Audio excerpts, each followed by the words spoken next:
Trust the road, Arya. You're safe here. That's what her father had told her before she left the city that morning. But Arya Thorne would learn that safety was an illusion, and that the most dangerous roads weren't the ones covered in ice, but the ones that led you straight into destiny. The deer appeared out of nowhere. One moment, Arya was singing along to the radio, her hands steady on the wheel as she navigated the winding mountain pass. The next, a massive buck stood frozen in her headlights, its eyes reflecting pure terror back at her. She yanked the wheel hard to the right. The car spun, tires screaming against asphalt turned treacherous by evening frost. The guardrail came up fast, too fast, and then there was nothing but air, and the sickening lurch of freefall.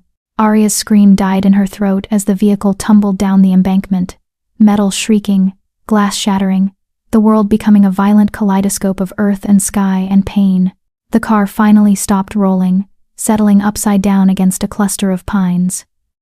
Arya hung suspended by her seatbelt, blood dripping from a gash on her forehead into her eyes. Her ribs screamed with every breath. Through the spider-webbed windshield, she could see darkness, the kind of complete, suffocating darkness that only existed in the deep wilderness. And then she heard the growling. It came from everywhere at once, low and rumbling, vibrating through the crushed metal of her prison. Arya's breath came in sharp, panicked gasps. She fumbled for her phone, but it was gone, thrown somewhere in the chaos. Her fingers found the seatbelt release instead, and she dropped hard onto the roof of the car, now the floor crying out as pain exploded through her left ankle. The growling grew closer. Through the shattered driver's side window, she saw them. 3 pairs of eyes gleaming in the moonlight. Wolves. Massive, far larger than any wolves should be. One set of eyes burned amber, another glowed silver, and the third were the color of midnight itself. Black shot through with gold. Arya's heart hammered against her broken ribs. She'd read the statistics. Wolf attacks on humans were rare, but 3 wolves surrounding a helpless, bleeding woman. She was prey now. The amber-eyed wolf approached first, its enormous head lowering to peer into the wreckage. Arya scrambled backward, ignoring the agony in her ankle, until her back hit the passenger side door. There was nowhere left to go, but the wolf didn't attack. Instead, it made a sound, not quite a whine, not quite a growl. Almost concerned. The creature's massive paw scraped at the bent metal of the doorframe, and Arya realized with dawning shock that it was trying to widen the opening. "What are you doing?" she whispered, her voice hoarse from screaming. The silver-eyed wolf joined the first, and together they worked at the twisted metal with a coordination that seemed impossible for animals. The sound of groaning steel filled the night air. Behind them, the black and gold-eyed wolf stood perfectly still, watching, guarding. Arya's mind raced through explanations. Shock. She must be in shock, hallucinating from blood loss. Wolves didn't rescue people. Wolves didn't work together with such obvious intelligence and purpose. Wolves didn't. The doorframe gave way with a final shriek of metal. The amber-eyed wolf's head pushed through the opening, close enough that Arya could feel its breath, hot against her frozen skin. Its eyes met hers, and something passed between them, a jolt of recognition that made no sense. The wolf's eyes were too intelligent, too aware, too human. Then it grabbed her jacket in its teeth carefully, so carefully, and began to pull. Arya screamed as her injured ankle dragged across broken glass. But the wolf didn't stop. The moment she was clear of the wreckage, the silver-eyed wolf was there, positioning itself beneath her arm like a crutch. The amber-eyed wolf released her jacket and moved to her other side. Together, they lifted her. Arya's vision swam. This couldn't be real. She was being carried by wolves, supported between 2 massive predators as if she weighed nothing. The black and gold-eyed wolf led the way, its dark fur seeming to absorb the moonlight rather than reflect it. "I'm dreaming," she said aloud, her voice cracking. "I'm dying in that car, and this is my brain shutting down." The amber-eyed wolf made that sound again, that almost concerned whine. Its eyes found hers once more, and this time Arya could swear she saw something in them. An apology. A promise.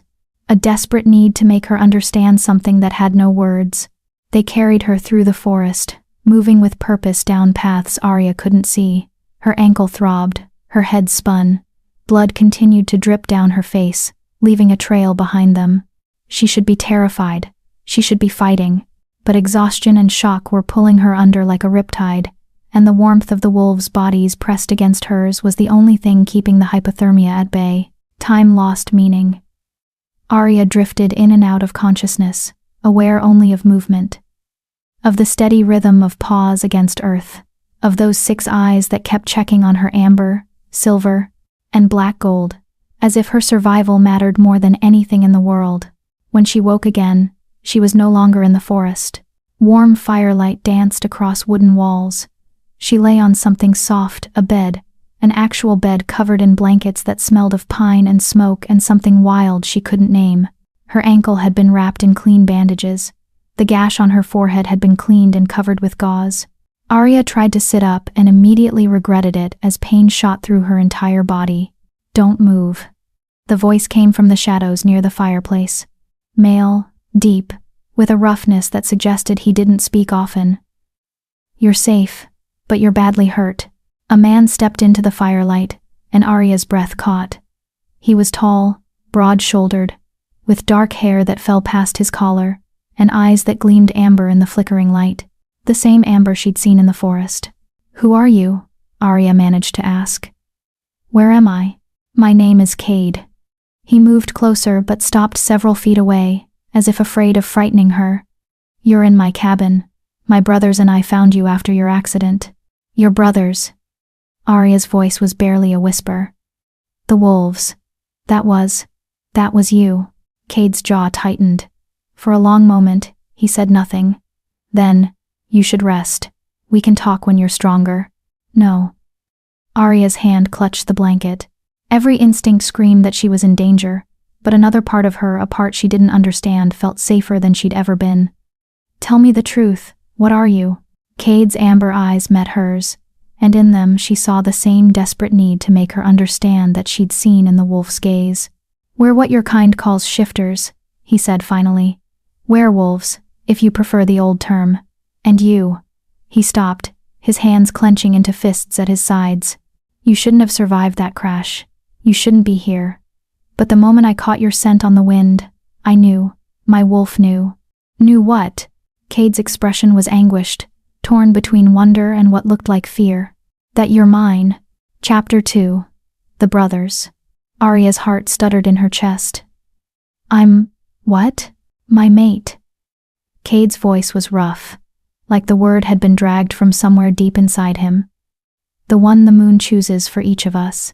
The one soul in all the world that completes ours." The room tilted. Arya pressed her hand to her forehead, feeling the gauze beneath her fingers, reminding herself that this was real.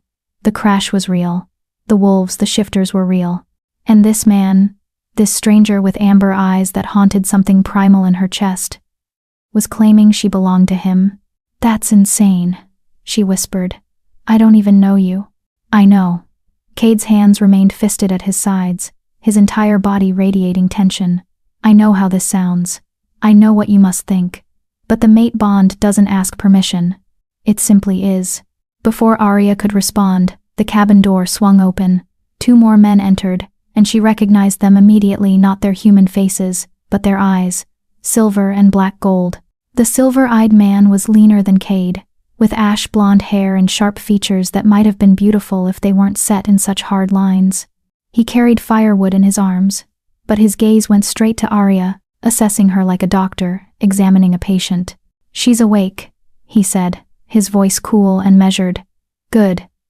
Her vitals were concerning. The third man, the one with those impossible black-gold eyes, was the largest of them all. His dark hair was pulled back, revealing a face carved from granite and marked with a thin scar across his left cheekbone. He said nothing, but his gaze pinned Arya in place with an intensity that made her breath catch. "My brothers," Cade said, gesturing to each in turn. "Ash, our healer, and Riker, our… well, Riker keeps us alive. You were the wolves," Arya said, her voice stronger now despite the fear coursing through her. "All 3 of you. You pulled me from the car." Ash set the firewood down by the hearth, his movements precise. "Your vehicle was leaking fuel." Another few minutes, and it would have ignited. We had no choice. No choice but to reveal yourselves to a human. Arya's mind raced, piecing together implications. Isn't that dangerous for you? I've read stories. Legends. Your kind is supposed to stay hidden. Riker finally spoke, his voice a low rumble that seemed to vibrate through the floorboards. She asks good questions. Too good. Ash agreed, moving to Arya's bedside. He reached for her wrist, and she jerked back instinctively. He paused, holding his hands up in a gesture of peace. I need to check your pulse. You lost blood. You might be concussed. Arya's eyes darted to Cade, who gave a small nod. Slowly, she extended her arm. Ash's fingers were cool against her skin, professional and detached as he counted her heartbeat. Elevated, he murmured. But steady, that's good. He moved to check her pupils next, producing a small flashlight from his pocket. Follow the light. Arya obeyed, trying not to flinch as the beam swept across her vision. Up close, Ash's silver eyes were striking pale enough to seem almost colorless in certain light, but shot through with darker threads like cracks in ice. Concussion is mild, Ash concluded, stepping back. The ankle is sprained, not broken. The head wound looks worse than it is. Scalp injuries always bleed heavily. You'll heal, given time and rest. How much time? Arya asked. A week, minimum. Possibly 2 before you can walk without assistance. I can't stay here for 2 weeks. Panic crept into Arya's voice. I have a job. My apartment. My father will worry when I don't call. Your phone was destroyed in the crash, Cade interrupted gently. And the nearest town is 40 miles away. These mountains don't have cell service. Arya's chest tightened. Then take me to town, to a hospital. I'll call my father from there, and… no hospitals. Riker's voice cut through the room like a blade. He moved closer, his massive frame blocking the firelight and casting shadows across the bed. The questions would expose us. And you? Me? Arya's laugh was bitter. What does that mean? Cade moved between Riker and the bed, a protective gesture that didn't go unnoticed. He means that the moment you tell anyone about us, about what we are, you become a target. There are people who hunt shifters, organizations with resources and no mercy. They'd torture you for information, then kill you to tie up loose ends. The words hung in the air like poison. Arya's voice dropped to barely a whisper. So I'm a prisoner? No. Cade's amber eyes blazed. You're protected. There's a difference. Is there? She met his gaze, refusing to look away despite the way her pulse hammered. Because it sounds like I have no choice. Stay here, keep your secrets, or die. Ash exchanged a glance with Riker. Something passed between them, a silent conversation that ended with Riker's jaw tightening and Ash giving the smallest shake of his head. The mate bond complicates things, Ash said finally, his clinical tone returning. Cade's wolf recognized you. That's not something we can ignore. Then help me understand. Arya pushed herself up straighter, ignoring the way her ribs protested. What does it mean? This bond. Cade sat down on the edge of a chair near the bed, careful to maintain distance. It means that my wolf, the animal part of me, has chosen you as its other half. It's not just attraction or love. It's deeper, cellular. My wolf will do anything to protect you, to be near you, He stopped abruptly, his hands gripping the chair arms hard enough that the wood creaked. To what? Arya pressed. To claim you, Riker finished, his black gold eyes fixed on his brother. To mark you as pack, as his. Arya's skin prickled. And if I don't want to be claimed? The silence that followed was deafening. Cade's voice, when he spoke, was hoarse. Then I'll fight my wolf every day for the rest of my life, and you'll be free to go the moment you're healed. I swear it. Something in his tone made Arya's throat tighten. She could hear the truth in his words, but also the cost. This wasn't a game to him. This wasn't about control. He was offering her a choice that would destroy him. Why? She asked softly. Why would you do that? Cade's amber eyes met hers, and in them she saw centuries of loneliness, of waiting, of hoping for something he'd never believed he'd find. Because you deserve to choose your own path, he said. Even if that path leads away from me. Ash cleared his throat. She needs rest. And food. We can discuss the complications of mate bonds after she's recovered some strength. As if on cue, Arya's stomach growled audibly. Despite everything, the fear, the confusion, the impossibility of her situation, she was starving. Cade stood immediately. I'll make soup. Something easy on your stomach. He left the room quickly, and Arya could swear she saw relief in his expression. Relief to have a task, a purpose, something to do besides sit with the weight of her rejection. Riker lingered by the door, his massive arms crossed. You heard him. I just met him. Arya shot back, defensive. I didn't ask for any of this. No one asks for their mate. Riker's voice was softer than she expected. But some of us wait lifetimes. Cade has waited longer than most. Before Arya could respond, he left, closing the door behind him with surprising gentleness.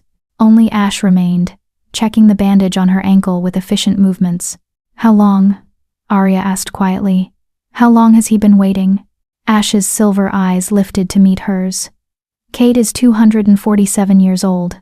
In all that time, he's never found his mate. Most of us don't. We live long lives, and we live them alone. He finished securing the bandage. Until 3 hours ago, he'd given up hope. The weight of those words settled over Arya like a shroud. 247 years of loneliness, and she was supposed to be the answer? A random woman who'd crashed her car on the wrong mountain road? I don't believe in fate, she said, but her voice wavered. Ash stood, gathering his medical supplies. Fate doesn't require your belief. It simply is. He paused at the door. But for what it's worth. Cade meant what he said. He'll let you go. Even if it kills him. Then he was gone. And Arya was alone with the crackling fire and the impossible weight of a choice she'd never wanted to make. Chapter 3. The first meal. The soup was the best thing Arya had ever tasted. Rich broth, tender vegetables, herbs she couldn't name but that warmed her from the inside out. Cade had brought it to her on a wooden tray, along with fresh bread and water in a clay mug. He'd set it down without a word, then retreated to the corner of the room like a wolf unwilling to crowd its injured packmate. Arya ate slowly, aware of his eyes on her, not predatory, protective. As if he was afraid she might disappear if he looked away. Did you make this? She asked, breaking the silence. Yes. Cade's voice was quiet. Cooking helps me think. It's good. She took another spoonful, savoring the warmth. Really good. A ghost of a smile crossed his face. My mother's recipe. She taught me before. He trailed off, the smile fading. Before what? Before the hunters found our pack. Cade's amber eyes grew distant. I was 17 in human years. They came at dawn with silver bullets and fire. My mother died protecting the young ones. My father died buying us time to run. Arya's spoon paused halfway to her mouth. I'm sorry. It was 230 years ago. But the pain in his voice said that time hadn't healed everything. Ash, Riker, and I were the only ones who survived. We've been running ever since. Staying hidden. Staying alive. That's why you live out here, Arya said slowly, understanding dawning. In the middle of nowhere. Isolation is safety. Cade leaned against the wall, his arms crossed. Humans mean discovery. Discovery means death. Then why save me? The question burst out before Arya could stop it. If I'm such a risk, why not just leave me in the car? Cade's eyes flashed, his wolf rising to the surface. Because you're mine. The word came out as a growl. Then he caught himself, breathing hard. I'm sorry. I didn't mean. No. Arya set down her spoon, meeting his gaze. Don't apologize for being honest, I asked. They stared at each other across the room. In the firelight, Cade looked younger than his centuries, maybe 30 in human years, with strong features and dark hair that fell across his forehead. But his eyes held lifetimes of sorrow. What does it feel like? Arya asked softly. The mate bond? Cade was silent for a long moment. When he spoke, his voice was raw, like breathing after drowning, like finding light after centuries in the dark, like every moment before you was just waiting. He pushed off from the wall, moving closer but still keeping distance between them. My wolf knows you, not just your scent or your face. It knows your soul, and it would tear me apart from the inside to let you go. Arya's heart hammered. But you said you would. I will. The words seemed to cost him. Because forcing you to stay would make me no better than the hunters who took everything from me. You deserve freedom. Even if that freedom destroys me. Something cracked in Arya's chest. A hairline fracture in the wall she'd built around herself. This man, this creature who could kill her with one hand, was offering her the choice to leave, to walk away from something he'd waited centuries to find. I don't understand you, she whispered. I don't expect you to. Cade moved to take the tray, but Arya's hand shot out, catching his wrist. The contact was electric. Cade froze, his whole body going rigid. His eyes bled from amber to pure gold wolf eyes, and Arya felt it too. A pull, deep in her chest, like a cord connecting them that had been invisible until this moment. Her skin burned where they touched, but not painfully. It felt like recognition. What is that? She breathed. The bond. Cade's voice was strained, trying to complete itself. Arya should have pulled away, should have broken the contact, but she couldn't. The warmth spreading from his wrist into her palm felt like coming home after a lifetime of wandering. Then, the cabin door slammed open. Ash stood in the doorway, his silver eyes wide with alarm. We have a problem. Cade pulled away from Arya instantly, and the loss of contact felt like tearing. What kind of problem? The kind with guns and tracking equipment. Ash's voice was ice cold. Hunters. 3 miles south and heading this direction. The temperature in the room dropped. Riker appeared behind Ash, already moving with lethal purpose. They must have tracked the crash site. Found the blood trail we left bringing her here. Arya's blood ran cold. They're looking for me? They're looking for us. Cade's voice had gone flat, emotionless, the voice of a man preparing for war. You're just the bait that led them here. Guilt crashed over Arya. This is my fault. The accident, the blood. No. Cade's hand cupped her face, the gesture startling in its gentleness. This is what we've always faced. You didn't bring the hunters, Arya. They've been hunting us for centuries. They would have found us eventually. How much time do we have?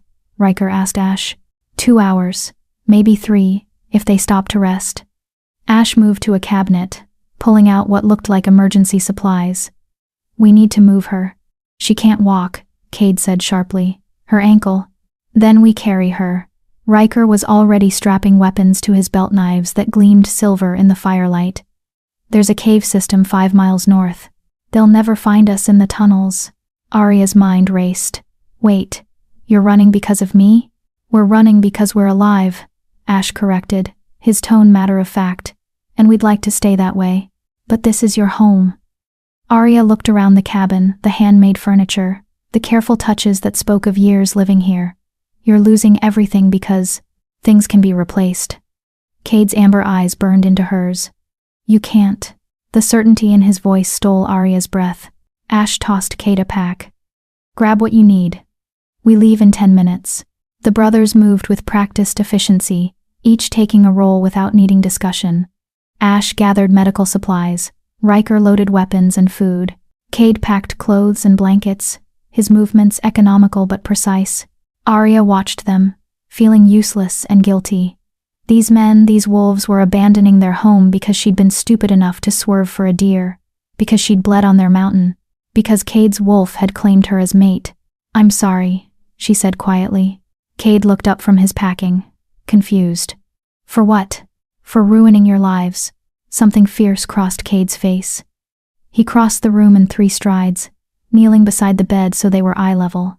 Listen to me, he said, his voice low and intense. You didn't ruin anything. You are everything. My wolf has been howling in the dark for 2 centuries, and the moment I caught your scent, it sang. You are not a burden, Arya Thorne. You're the answer to a prayer I stopped believing would be answered. Tears burned in Arya's eyes. You don't even know me. Then let me. Cade's hand found hers, and that electric pull surged between them again. Give me time. Give me a chance. And if, when this is over, when you're healed and safe, you still want to leave, I'll take you anywhere you want to go. Why? The word broke on a sob. Why would you do that? Cade's thumb traced circles on her palm, the gesture achingly tender. Because love, true love, isn't about possession. It's about wanting someone's happiness more than your own. The words hung between them, heavy with meaning.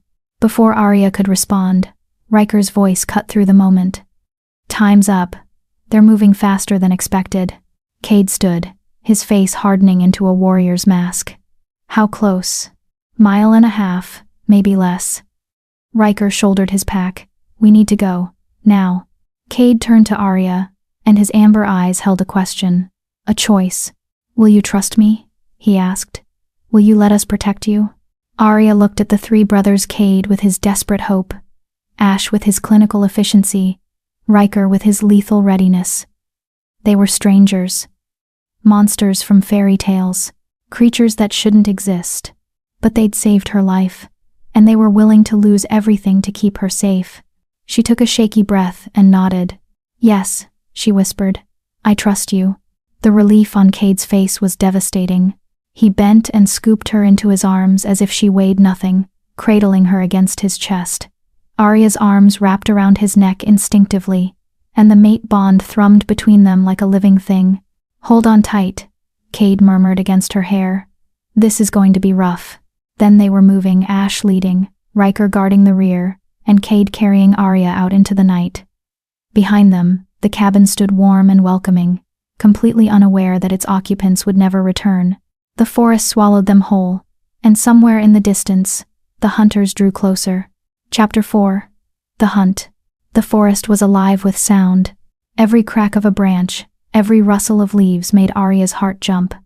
Cade moved through the darkness with inhuman grace, his arms steady around her despite the rough terrain.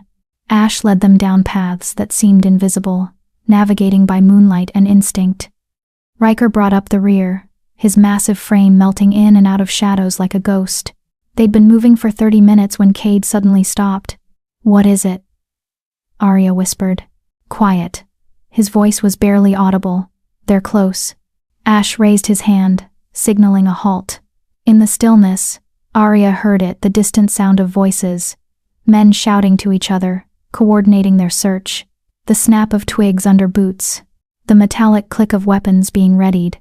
They split up, Riker murmured, appearing beside them. Smart, covering more ground. How many? Cade asked. I count 6 distinct scents, maybe 7. Ash's silver eyes gleamed in the darkness. Military trained, by the sound of their movements. 6 to 7 armed men hunting 3 wolves and an injured woman. The odds made Arya's stomach clench. We can't outrun them with her, Riker said, his tone flat. Not without shifting. Cade's arms tightened around Arya. We shift, we risk losing control. My wolf won't let her go. Then we fight. Riker's hand went to one of his knives. No. Ash's voice cut through the debate. Fighting means noise. Noise brings more hunters. We need to disappear. A branch cracked too close. There. Movement at 10 o'clock. The shout came from less than 50 yards away. Flashlight beams cut through the trees, sweeping side to side in search patterns. Go, Riker growled. I'll lead them off. Riker, Cade started. Go. The massive wolf shifter was already moving, deliberately stepping on branches, making noise. I'll meet you at the caves. If I don't. He paused, his black gold eyes finding Arya. Protect your mate, brother. Then he was gone, crashing through the underbrush like a wounded animal. The hunter's shouts redirected immediately, following the sound. This way. Ash took off at an angle, moving perpendicular to Riker's path. Quickly, Cade followed, his breathing still steady despite carrying Arya's weight. She pressed her face against his chest, trying to make herself as small as possible, trying not to think about Riker drawing armed men away from them. He'll be okay, Cade murmured, as if reading her thoughts. Riker's survived worse. They ran, or rather, Cade and Ash ran while Arya clung on, feeling useless. The mate bond pulsed with Cade's elevated heartbeat, his fear and determination bleeding through the connection. She could feel his wolf just beneath the surface, snarling at the threat to its mate. 10 minutes passed, 20. The sounds of pursuit faded behind them, and Arya began to hope they'd escaped. Then Ash stopped so suddenly that Cade nearly collided with him. Blood, Ash whispered. Human. Fresh. They found the body, 30 feet ahead. A hunter, or what was left of him. His throat had been torn out, and claw marks raked across his chest. The kill was recent. Steam still rose from the pooling blood. Riker? Cade asked. Ash knelt, examining the wounds. No. The claw pattern is wrong. These marks are smaller. Feminine. Arya's breath caught. There are other wolves? This is the Blackwater Pack's territory, Ash said quietly, standing. We've been careful to avoid them. If they're hunting now, we're caught between two threats. Cade's voice was grim. Hunters behind us, hostile pack ahead. A howl split the night high and eerie, calling others to the kill. They've marked us. Ash's face was pale in the moonlight. The Blackwater Alpha will have heard that. She'll know we're here. She? Arya asked. Selene Blackwater. Cade's arms tightened around Arya protectively. The most ruthless Alpha in the Northern Territories. Her pack doesn't share land. They don't negotiate. Another howl answered the first, closer now. Then another. And another. How many? Cade asked. At least 6. Ash was already moving. The caves. It's our only chance. They ran harder now, Cade's enhanced strength, the only thing keeping pace with Ash's desperate speed. Behind them, the howls grew closer, forming a net of sound that was slowly tightening around them. Arya's injured ankle throbbed with every jarring step, but she bit back her cries. Making noise now would doom them all. The forest began to change. The trees grew sparser, replaced by rocky outcroppings that jutted from the earth like broken teeth. Ash led them between 2 massive boulders, and suddenly they were facing a cliff face riddled with dark openings. Which one? Cade panted. Third from the left. It connects to the main tunnel system. Ash was already moving toward it. Once we're inside, they'll lose our scent in the mineral deposits. They were 10 feet from the cave entrance when the wolves appeared. 6 of them materialized from the darkness, surrounding the brothers in a perfect ambush formation. These wolves were smaller than Cade, Ash, and Riker's shifted forms, but their coordination spoke of pack tactics and years of hunting together. The largest stepped forward, a silver-coated female with eyes like chips of ice. Even in wolf form, her authority was unmistakable. Selene Blackwater. She shifted in a fluid motion that made Arya gasp. One moment wolf, the next, a woman with silver hair and pale skin marked with ritual scars. She stood naked and unashamed, her ice-chip eyes fixed on Cade. Trespassers. Her voice was melodic and cold. In my territory. With a human. She tilted her head, nostrils flaring. No, not just human. She carries the scent of mate bond. Her lips curved into a cruel smile. How inconvenient for you. Cade carefully set Arya down, positioning himself between her and Selene. We're just passing through. We'll be gone by dawn. Passing through. Selene laughed, the sound like breaking glass. With hunters on your heels and blood in the air. You've brought war to my doorstep, wolf. That demands payment. Subscribe if you believe Arya deserves better than this. Because people like Arya need an audience that won't abandon them. Drop a comment if Arya's pain is your pain too. Ash moved to flank Cade, his body language submissive but ready. Name your price. Alpha. We'll pay it. Selene's eyes traveled slowly over Arya, assessing. The human. Give her to me, and you can cross my territory unharmed. No. The word was a growl from Cade's chest. No? Selene's eyebrows rose. You would sacrifice your pack, your brothers, for one fragile human? She's my mate. Cade's eyes bled to gold. And I will die before I let anyone take her. The other wolves began to circle closer, their hackles raised. Selene held up one hand, halting them. Your mate. She studied Arya with new interest. How rare. How precious. Her smile widened. How perfectly tragic. Selene. Ash started. Do you know what I do with trespassers? Selene interrupted, her voice conversational. I give them a choice. Join my pack and submit to my authority, or die where they stand. But you, Cade of no pack. She gestured to Arya. You have a third option. What option? Cade's voice was tight. Celine's ice chip eyes glittered with malice. Prove she's worth protecting. Challenge me for passage rights. If you win, you and your brothers cross my territory unmolested, your human lives. She paused, letting the words sink in. If you lose, I take everything. Your life, your brother's freedom, and your mate becomes mine to do with, as I please. Arya's blood turned to ice. She grabbed Cade's arm, feeling the tremor running through him. Don't. There has to be another way. But Cade's eyes never left Celine. What are the terms? Cade, no, Ash began. What are the terms? Each word was ground out between clenched teeth. Celine's smile was victorious. 3 trials. Strength. Cunning. Will. Survive all 3, and you've earned your passage. She stepped closer. But know this, I've ruled these mountains for 60 years. No challenger has ever survived my trials. The wolves around them growled their approval, sensing blood sport. Cade looked at Arya, his amber eyes holding a lifetime of apology and desperate hope. Then he turned back to Celine. I accept. Chapter 5. The first trial. You're insane, Arya hissed, grabbing Cade's shirt. You don't have to do this. Yes, I do. Cade's hand covered hers, his touch gentle despite the tension vibrating through his frame. It's the only way to keep you safe. Safe? Arya's voice cracked. You could die. Then I die protecting my mate. His amber eyes held hers. There are worse ways to go. Celine clapped her hands once, the sound echoing off the cliff face. How touching, but sentiment won't save you, Wolf. She gestured to her pack, and they moved with synchronized precision, forming a circle around a flat stretch of rocky ground. The first trial begins now. Ash moved close to Cade, his voice low and urgent. Her trials are designed to kill. Everyone knows this. There's no shame in running.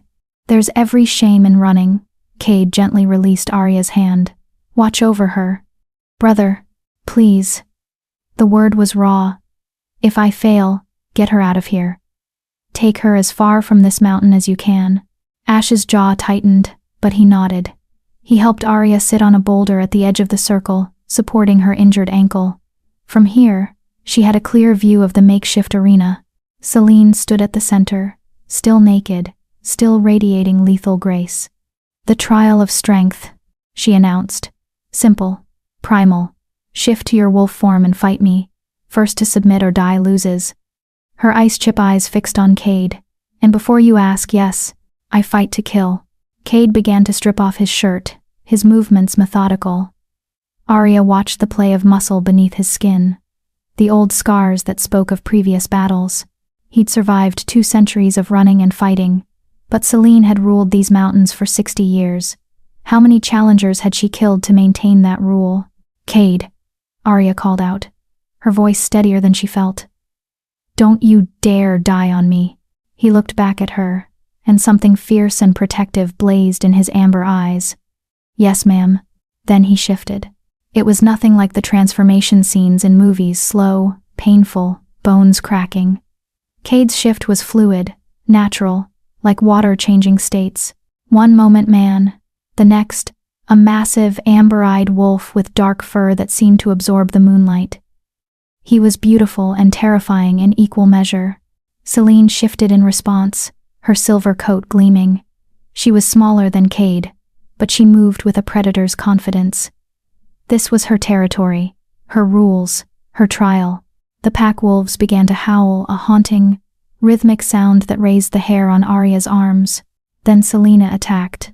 She moved like lightning, going low for Cade's throat. He twisted aside, her teeth snapping shut on empty air. She spun, using her smaller size for agility, and raked her claws across his shoulder before dancing back out of range. First blood to Celine. Cade circled, assessing. He was larger, stronger, but Celine fought like she had nothing to lose and everything to prove. She feinted left, then struck right, her teeth finding purchase on his foreleg.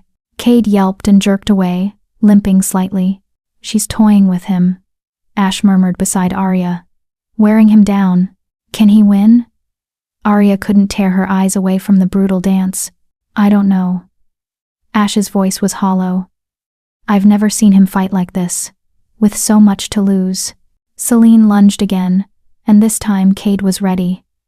He met her charge head-on, using his superior weight to slam her into the ground. They rolled, a blur of fur and fangs, snarling and snapping. When they broke apart, both were bleeding, Selene from a gash on her side, Cade from wounds on his shoulder and leg. The Silver Alpha's ice-chip eyes narrowed. She'd underestimated him. She came at him again, faster now, vicious. Her teeth found his ear, tearing. Her claws raked his face. But Cade didn't back down. He fought with the desperation of a male protecting his mate, every blow driven by centuries of loss and the terror of losing the one thing he'd finally found. Arya's nails dug into the boulder beneath her. She could feel his pain through the bond, not physical agony, but emotional. The fear that he wasn't enough, that he'd fail her like he'd failed his first pack all those years ago. You're enough, she whispered, knowing he couldn't hear her. You're enough. As if her words had traveled the distance, Cade's amber eyes found hers across the arena. For one heartbeat, they locked gazes. Then he moved. It was a feint worthy of a warrior 3 times his age. He stumbled, appearing injured, vulnerable. Selene took the bait and dove for his exposed throat. At the last second, Cade twisted, and Selene's momentum carried her past him. He caught her mid-flight, his jaws clamping around her back leg, and pulled. Selene crashed to the ground with a yelp of pain and rage. Cade was on her in an instant, his teeth at her throat. Not biting, not yet, but positioned for a killing blow. The message was clear. Submit or die. The howling stopped. Silence fell over the arena, broken only by the heavy breathing of the 2 wolves. Selene could have kept fighting, could have twisted away, and resumed the battle. But Arya saw the calculation in those ice-chip eyes. Cade had proven himself worthy, at least, of surviving the first trial.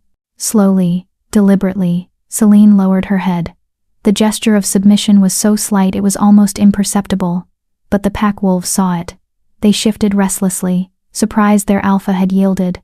Cade released her and stepped back, blood dripping from a dozen wounds.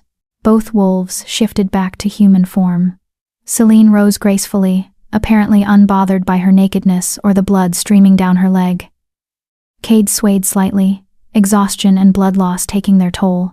Well fought, Selene said, her voice cool and assessing. You've survived the trial of strength. One of her pack members brought her a robe, which she shrugged on without taking her eyes off Cade. Another brought clothes for Cade, who dressed quickly, his movements stiff with pain. Arya wanted to run to him, to check his wounds, but Ash's hand on her arm held her back. Not yet, he murmured. The trials aren't over. Selene circled Cade slowly. You're stronger than you look, and smarter than most, but strength alone won't save you from what comes next. Her lips curved into that cruel smile again. The trial of cunning requires a different kind of survival. She gestured, and 3 of her pack wolves dragged something forward. Know someone. Riker. The massive shifter was bound with silver chains that burned angry red marks into his skin.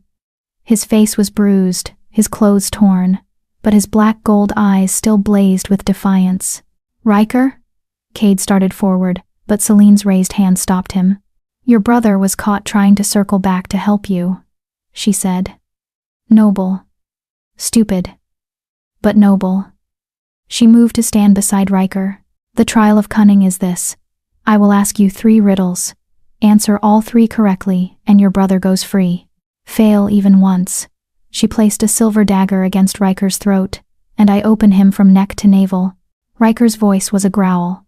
Don't do it, Cade. Let her kill me. Get Arya out. Selene pressed the blade deeper, drawing blood. Silence, or I'll cut out your tongue before we begin. Riker fell silent, but his eyes promised murder. Cade's face was pale beneath the blood and bruises. What are your riddles, Alpha?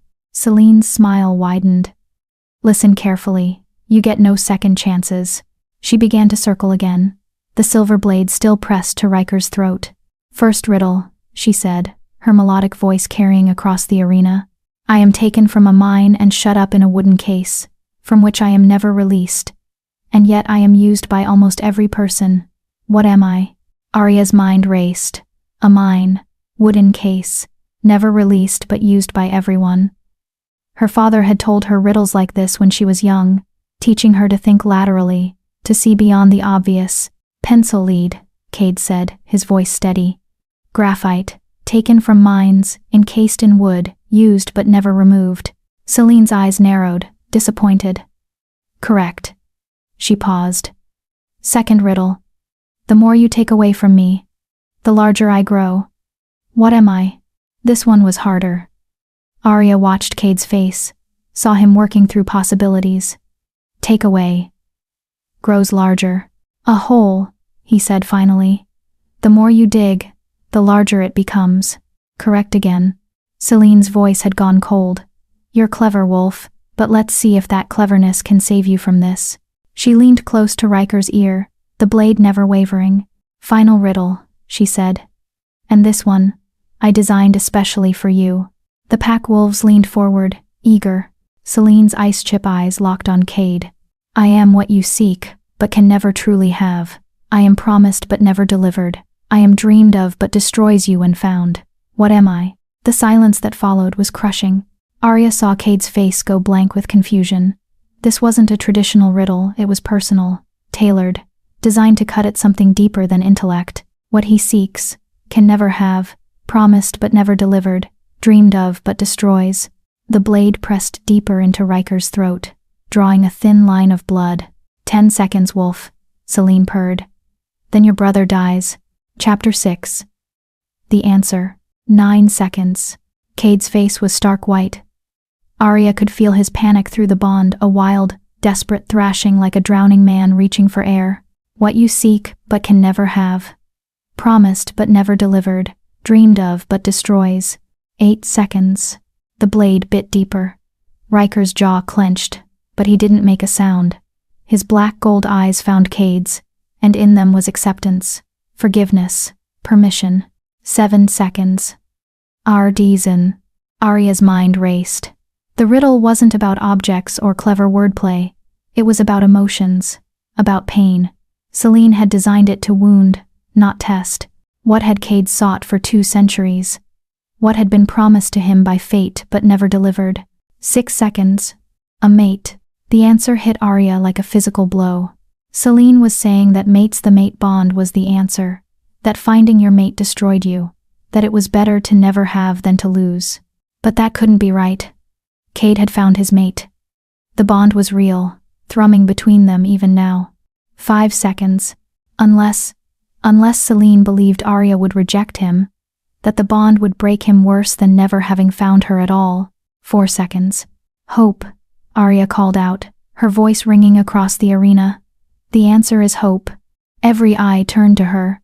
Celine's blade paused. "The human speaks? The riddle isn't for Kade," Arya continued, struggling to stand despite her injured ankle. Ash steadied her, but she shook off his support. "It's for me. You're testing whether I understand what I'm doing to him." Cade's expression was anguished. "Arya, don't. Hope is what you seek but can never truly have," Arya said, her voice stronger now. "Because the moment you grasp it, it transforms into something else, reality, and reality never matches the dream. Hope is promised by fate, by instinct, by that voice that says, tomorrow will be better. But it's never truly delivered, because hope only exists in the waiting. And when you finally get what you hoped for," she met Cade's amber eyes across the distance, "it can destroy you, because what if you're not enough? What if you fail? What if the dream was better than the reality?" The silence was absolute. Celine's ice-chip eyes studied Arya with new intensity. "Clever," she said softly. "Very clever." She removed the blade from Riker's throat. "But you didn't answer my question." "I asked him. Not you." "Hope," Cade said immediately, understanding flooding his features. "The answer is hope. And do you agree with your mate's interpretation?" Celine asked, her voice dangerous. Cade's eyes never left Arya's. Every word. Celine was quiet for a long moment. Then she smiled, not her cruel smile, but something smaller. Almost sad. You understand then, she said. The curse of hope. I offered you a chance to cross my territory because I wanted to see if you'd learned what I learned 60 years ago. She gestured, and her wolves released Riker's chains. Hope is the cruelest gift the moon gives us. It keeps us searching for something that will only break us in the end. Riker stumbled forward, and Ash moved to support him, checking the silver burns with efficient hands. I don't believe that, Cade said quietly. Celine tilted her head. No. Cade moved toward Arya, closing the distance between them. Hope brought me to the crash site that night. Hope made me pull her from the wreckage. And hope is what will get us through whatever comes next. He took Arya's hand, and the bond flared between them. Maybe reality won't match the dream. Maybe I'll fail her 1,000 times. But at least I'll have tried. At least I'll have known her. Something flickered in Celine's expression: pain, longing, regret. You speak like someone who hasn't lost yet, she said softly. But you will. Eventually, the hunters or time or simple bad luck will take her from you. And that hope you're clinging to, it will become the very thing that destroys you. Then let it destroy me, Cade said simply. Because a life without hope is no life at all. The words hung in the air between them. Celine turned away, and Arya could have sworn she saw the glint of tears in those ice-chip eyes. You've passed 2 trials, she said, her voice carefully neutral. One remains. The trial of will. What does it require? Cade asked. Everything. Celine faced them again, and her expression was unreadable. The trial of will is simple. Choose. Your mate's life, or your brother's freedom. The pack wolves shifted restlessly, sensing the turn toward cruelty. What does that mean? Ash demanded. Celine's smile returned cold and sharp. It means I'm offering Cade a choice. I will let Arya go. She can return to her human life, healed and whole, with no memory of this night, or of shifters, or of the mate bond. She'll be safe from hunters, safe from our world, safe from the pain of watching everyone she loves die while she ages and withers. She paused. But in exchange, Cade and his brothers join my pack. Under my rule, forever. No, Cade said immediately. Or, Celine continued as if he hadn't spoken, Arya stays with you. The bond completes. She becomes part of our world, hunted, marked, living in fear. And I let you and your brothers cross my territory. Once. But know this. If you choose to keep her, she will suffer. Every day she's with you is a day closer to her death. Hunters will find her. They always do. Arya's heart hammered. This wasn't a riddle with a clever answer. This was a choice between 2 impossible futures. That's not a choice, Riker growled. That's torture. That's reality, Celine corrected. Welcome to what hope costs. Cade's hand tightened around Arya's. She could feel his anguish through the bond, the war raging inside him. Save her by letting her go? Or condemn her to a life of danger because he was too selfish to give her up? How long do I have to decide? Cade asked hoarsely. Dawn. Celine gestured to the eastern horizon, where the faintest hint of gray was beginning to stain the sky. 2 hours. Then I need your answer. She turned to leave, her pack wolves following. But she paused at the edge of the circle. For what it's worth, she said without looking back. I hope you choose her freedom, because I chose to keep mine, once, and I've regretted it every day since. Then she was gone, melting into the forest with her pack, leaving the brothers and Arya alone in the growing dawn. Riker was the first to speak. We run, now, before she changes her mind. Run where? Ash asked bitterly. She owns these mountains. We'd never make it out alive. Then we fight. No. Cade's voice cut through the argument. No more fighting, no more running. He released Arya's hand and stepped back, creating distance. Celine's right. Every moment Arya spends with me puts her in danger. The hunters prove that. How long before they find us again? How long before she dies because I was too selfish to let her go? Cade, Arya started. I won't be the reason you die. Cade continued, his voice breaking. I can't. Not after. He stopped, pressing the heels of his hands against his eyes. My mother died protecting others. My father died buying time for those he loved. Maybe this is just what my family does. We sacrifice ourselves so others can live.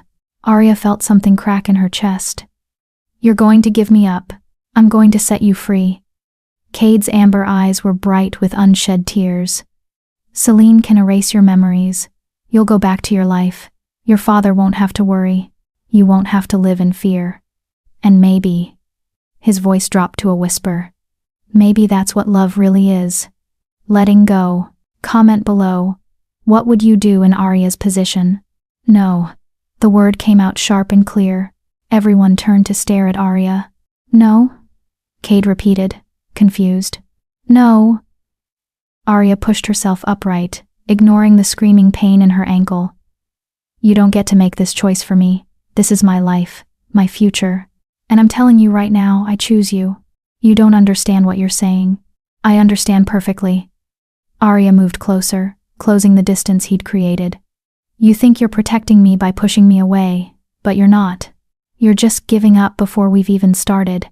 Arya, the hunters, will come whether I remember you or not, she interrupted. Did you think about that? If Celine erases my memories, I'll go back to my life with no idea why I survived that crash. No idea that there are monsters hunting in the dark. At least if I stay with you, I'll know what I'm fighting. Cade shook his head. You'll die. Everyone dies, Cade. Arya took his hands, forcing him to look at her. The question is whether we live first. Really live.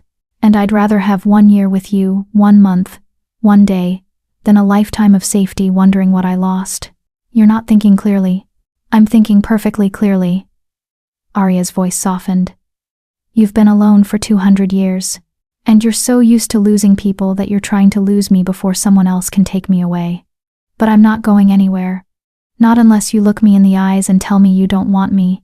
Cade's face crumpled. Of course I want you. That's the problem. I want you so badly it terrifies me. Good. Arya pulled him closer. Be terrified. Be selfish. Choose me not because it's noble or right, but because you can't imagine breathing without me. Because that's what the mate bond means, isn't it? We're 2 halves of the same whole, and I'd rather burn with you than freeze without you. The words hung between them, raw and honest. Ash cleared his throat. She makes a compelling argument. She makes a reckless argument, Riker corrected. But there was approval in his black gold eyes. I like her. Cade stared at Arya, and she could see the war still raging behind his amber eyes. Fear against hope. Sacrifice against desire. Please, Arya whispered. Choose me. Choose us. Dawn broke over the horizon, spilling golden light across the arena, and Cade made his choice. Chapter 7. The Betrayal. Cade pulled Arya into his arms and kissed her. It wasn't gentle. It was desperate and fierce, and tasted of blood and hope, and 2 centuries of loneliness, finally breaking apart. The mate bond exploded between them like lightning, and Arya truly felt it for the first time. Not just a connection, but a completion. As if every part of her that had been searching finally found home. When they broke apart, both were breathing hard. I choose you, Cade whispered against her forehead. God help us both. I choose you. Riker grunted his approval. About time. We should move, Ash said, ever practical. Dawn's here, and Celine will want her answer. As if summoned by her name, the silver alpha emerged from the tree line. Her pack flanked her. But something had changed. They looked tense, alert. Several kept glancing behind them into the forest. You've made your choice? Celine asked, approaching the group. I have. Cade kept Arya close. We stay together. All of us cross your territory. Celine studied them for a long moment. Then, surprisingly, she smiled a real smile this time, tinged with sadness. Good. That's the answer I was hoping for. Really? Ash sounded skeptical. Really? Celine's expression turned serious. Because you're going to need each other for what comes next. A branch snapped in the forest behind her pack. The wolves spun, forming a defensive line, their hackles raised. From the shadows stepped a man in tactical gear, rifle raised, then another, and another. Within seconds, 15 armed hunters surrounded them, weapons trained on the shifters. Arya's blood went cold. "How?" "I called them." The voice came from behind Celine's pack. A smaller wolf pushed through one Arya hadn't noticed before. It shifted, revealing a young man with sharp features and cold eyes. "Last night, while you were all so focused on the trials, Damien." Celine's voice was pure ice. "What have you done?" "What you should have done years ago, Alpha." Damien moved to stand with the hunters, clearly comfortable among them. "These outsiders brought hunters to our territory. They're a threat. So I made a deal: the hunters get the outsiders and the human. We keep our land." "You betrayed your own pack?" Riker's voice was a growl. "I saved my pack." Damien's eyes were hard. "Celine's been Alpha for 60 years. She's made us soft, hiding, avoiding conflict, letting strangers cross our borders. The old ways are dying because of her weakness." One of the hunters stepped forward, a man with gray hair and cold blue eyes that Arya recognized from every nightmare about monsters under the bed. He had the look of someone who'd killed before, and would kill again without hesitation. "Captain Eli Thorne," he announced, and Arya's world tilted. "Leader of the Hunters Coalition." His eyes found Arya, and something flickered in them. Recognition. "And you must be the girl from the accident. The one my team tracked here. Thorne?" Cade's voice was sharp. He looked at Arya. "Your last name is Thorne." The hunter's smile was cruel. "Didn't tell them, did you, that your father is the greatest shifter hunter in the Northern Territories? That you grew up learning how to track and kill werewolves?" "No," Arya whispered, horror washing over her. "No, that's not my father's name. Is Daniel. Daniel Thorne. He's an accountant. By day." Captain Thorne moved closer, and several wolves growled in warning. "But at night, he's the man who developed the silver rounds that can kill a shifter with one shot. The man who's hunted the Blackwater pack for 20 years. Celine's ice-chip eyes fixed on Arya with sudden understanding and fury. "You're his daughter?" "I didn't know," Arya said desperately. "I swear I didn't know. My father never told me." "Of course he didn't tell you." Captain Thorne's voice was almost gentle. "Daniel kept you innocent. Protected you from the truth. He thought if you never knew about our work, you'd be safe." He raised his rifle, aiming it at Cade's chest. "But then you had to go and crash your car in shifter territory. And now you've bonded with the very thing your father has spent his life trying to eradicate." The mate bond pulsed with Cade's shock and betrayal. Arya could feel his wolf recoiling, confused, hurt. She'd been raised by a hunter, trained by a hunter, even if she hadn't known what she was being trained for. "Cade," she said, reaching for him. "Cade, please." He stepped back, just slightly, but the distance felt like a chasm. "Well, isn't this perfect?" Captain Thorne continued. "Daniel's going to be devastated when I tell him his little girl became the thing he hates most, a shifter's mate." He turned to his men. "Silver rounds in the wolves. Standard ammunition for the girl. We take her alive." "Like hell you do." Riker moved into a fighting stance, but 3 rifles immediately targeted him. "Easy, Big Wolf." Captain Thorne's smile widened. "You're outnumbered, outgunned, and thanks to young Damien here, we know exactly how many of you there are, and where you'll run." He glanced at Damien. "Good work, pup. Your payment will be transferred as promised." Damien's expression was triumphant. "And you'll leave Blackwater Pack territory?" "Of course." Captain Thorne's tone suggested otherwise, but Damien seemed too pleased with himself to notice. Celine did notice. Her body tensed, ready to shift, but a hunter pressed his rifle against her spine. "Don't even think about it, Alpha.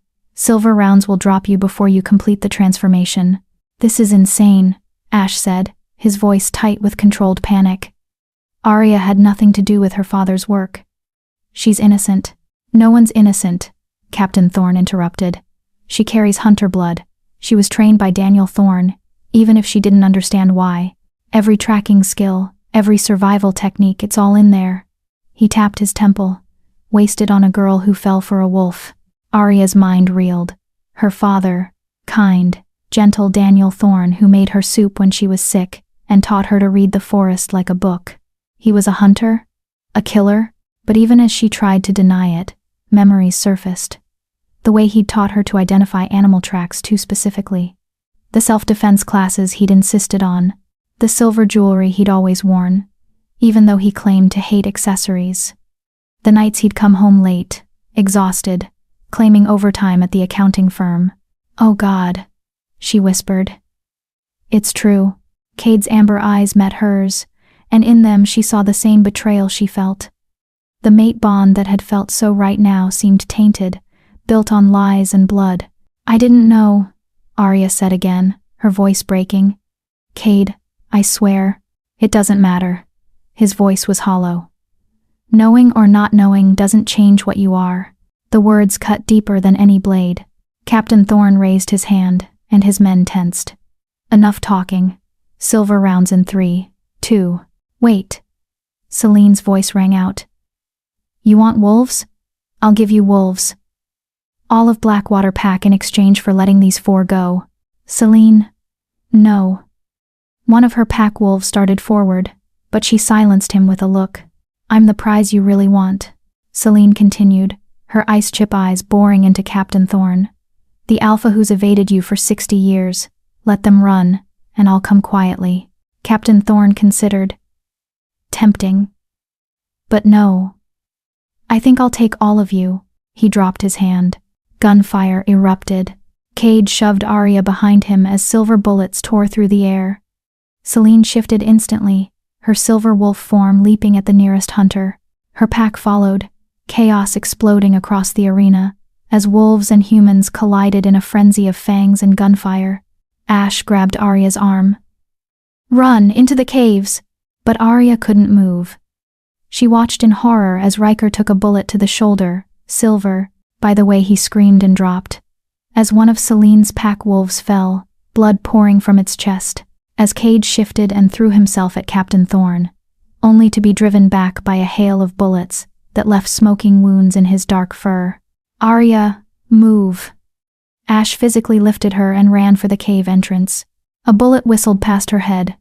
Another hit Ash's leg, and he stumbled but kept running. They crashed through the cave entrance into darkness, and Ash collapsed, gasping. "Your leg," Arya started. "Regular bullet. I'll heal." Ash pressed his hand against the wound, his face pale. But Riker took silver. "And Cade," his voice broke. "We have to go back. We have to help them." Arya looked back at the arena. Cade was still fighting, blood streaming from multiple wounds. Riker lay motionless. Celine's pack was being systematically gunned down. Their superior strength no match for silver and superior numbers. And Captain Thorne, her father's colleague, stood at the center of it all, directing the slaughter with clinical efficiency.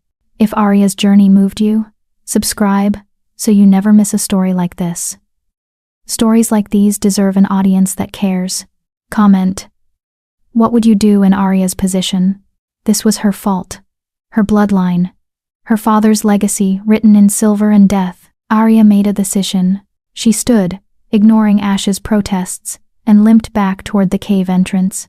"What are you doing?" Ash hissed. Arya's voice was steady. "Ending this." She emerged from the cave, and every gun immediately swung to target her. "Stop!" Her voice echoed across the arena. "Stop shooting. I'll come with you, willingly. Just stop killing them." The gunfire ceased. Cade, still in wolf form, snarled at her, trying to position himself between her and the hunters. But he was bleeding from too many wounds, weakening. Captain Thorne lowered his weapon. "Smart girl. Come here." Arya limped forward, each step agony on her injured ankle. The mate bond screamed at her to run, to stay with Cade, but she forced herself to keep walking. "Arya, don't." Cade's voice was ragged as he shifted back to human form. "Please." "I'm a hunter's daughter," Arya said, not looking at him. Looking at him would break her resolve. "Maybe this is where I was always supposed to end up." She reached Captain Thorne, and he grabbed her arm in a grip that would leave bruises. "Excellent choice." He smiled at Cade. "Your mate just saved your life, Wolf." I suggest you run before I change my mind." Cade's amber eyes were wild with desperation and betrayal and helpless rage. And then Captain Thorne put a gun to Arya's head. "Of course," he added conversationally. "I never said anything about letting her live." Chapter 8. The Revelation. "Wait." The shout came from an unexpected source, Damien. The young wolf who'd betrayed them stood frozen, staring at Captain Thorne with dawning horror. "You said you'd only take the outsiders.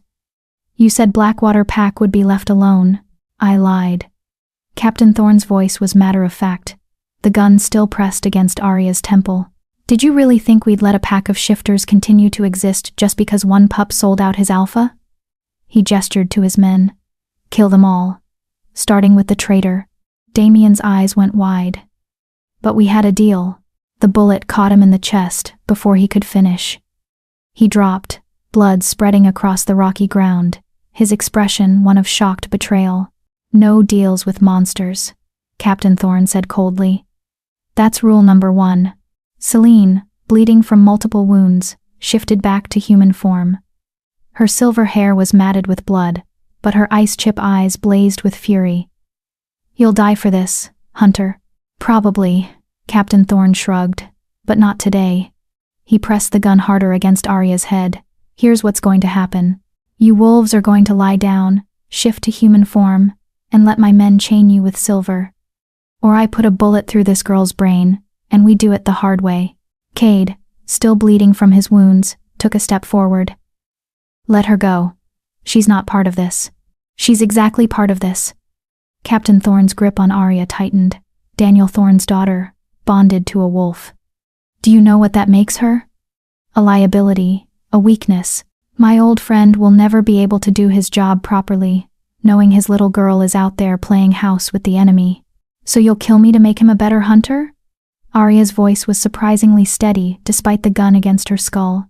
"I'll kill you because it's a kindness." Captain Thorne's voice was almost gentle. "You think this bond is love? It's a curse.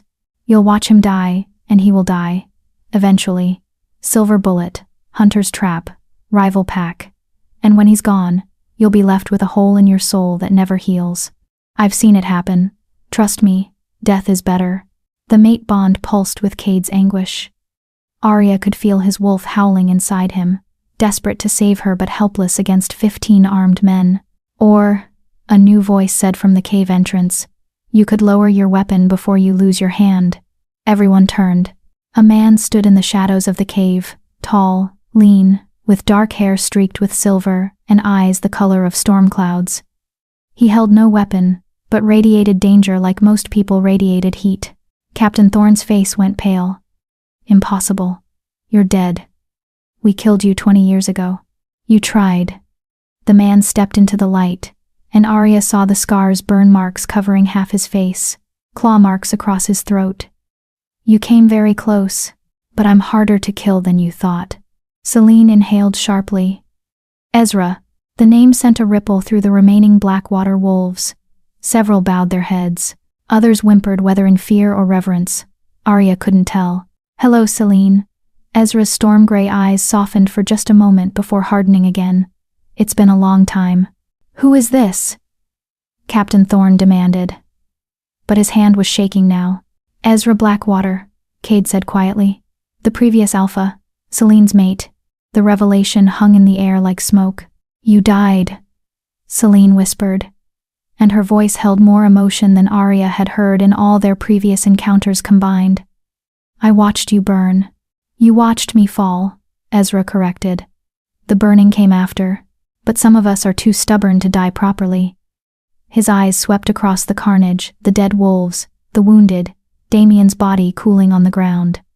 "I felt the pack bonds breaking, felt them dying. So I came." "To do what?" Captain Thorne tried to sound confident, but the gun wavered against Arya's head.